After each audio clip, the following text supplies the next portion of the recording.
Drage sestre, dragi bratje Frančiškovega svetnega reda, Gospodov angel je oznanil pastirjem: danes se vam je v Davidovem mestu rodil zveličar, ki je Kristus Gospod. To vam bodi znamenje.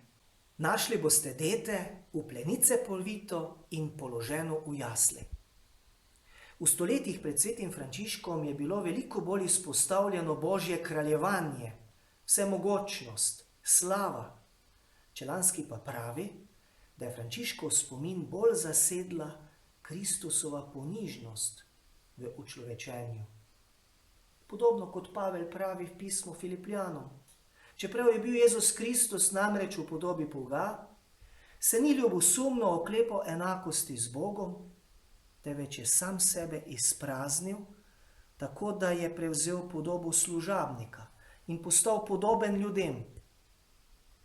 Boljšega zgleda in zdravila zoper napuh, ki je ovira na poti k Bogu, in pri tem, da bi človek postal bolj človek, nam ni mogel dati. Sam sebe je ponižal, da bi človeka povišal.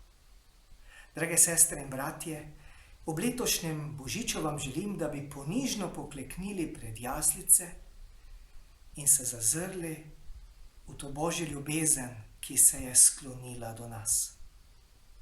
Blagoslovljen božič vam želim.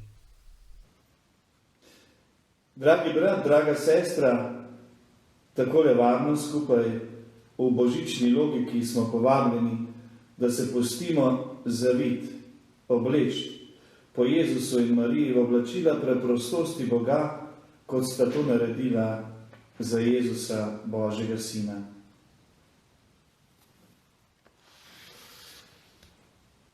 Lep in blagoslovljen božič.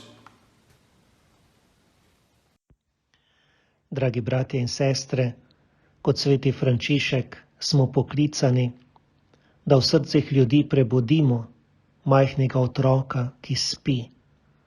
Bog nas želi spremeniti od znotraj.